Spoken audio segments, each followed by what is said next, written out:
16 жыл бірге тұрамын. Жолдасым көзіме шөп салып жүр екен. Ой. Мәншүкжан, болды енді.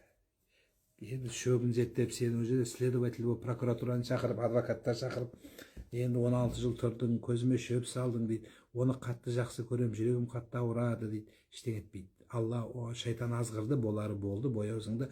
Болды ма, болмады ма, оны қой. Басында ауырып бары қарай өміріңді жалғастай бер жаным. Айналайын. Мәншүк тағы да айтам. Ешкімді тыңдама. Семьяңды бұзып алма. Ол ақымақ болса, сен ақымақ болма. Еркек ақымақтың біреу ақымақ. Қатын ақымақтың семьясын бәрі ақымақ. Сондықтан айналайын. Сен ақылды бол.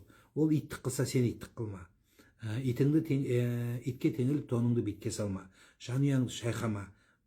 Әлбетте, басы шешілу керек, айтылу керек. Бірақ нервыңды жеме.